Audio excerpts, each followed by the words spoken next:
अंडमान में पानी के शॉर्टेज ने परेशान करके रखा था और कोलकाता की गर्मी ने तो जीना हराम करके रखा है। फिर भी क्या था, हम तो निकल पड़े शॉपिंग के लिए। इसके पापा नहीं है क्योंकि इन्होंने बोला मैं नहीं जाऊँगा, तुम तीनों चली जाओ। तो हमारा क्या था, हम तो निकल पड़े शॉपिंग के लिए।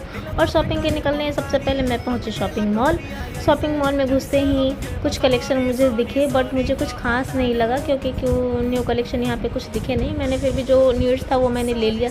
फिर मुझे अपनी छोटी बेटी के लिए लंच बॉक्सेस देखने थे तो मैं लंच बॉक्सेस देखने लग गई। कुछ खास यहाँ भी नहीं था लंच बॉक्सेस के, कुछ वैरायटीज़ अभी थे नहीं, एक दो वैरायटी दिखे बट मुझे पसंद नहीं आया तो मैंने नहीं लिया। फिर मैं चली गई ग्रोसरी, क्योंकि हमारा ग्रोसरी का तो पता नहीं कब से ना आता है। फिर मुझे ग्रोसरी से कुछ सामान लेने थे, मैंने वो लिया।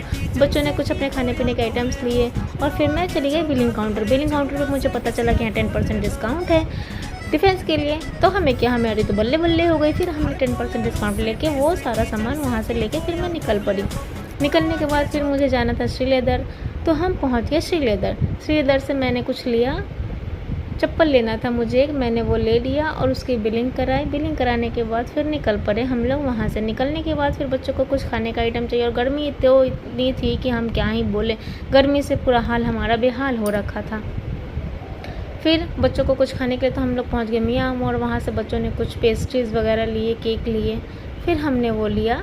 वहाँ से लेने के बाद हम डायरेक्ट पहुँच गए ऑटो, क्योंकि अब तो गर्मी में ट्रैवल करना बहुत मुश्किल हो रहा था। तो हम ऑटो में बैठ के निकल चुके घर की तरफ। Bye, thank you.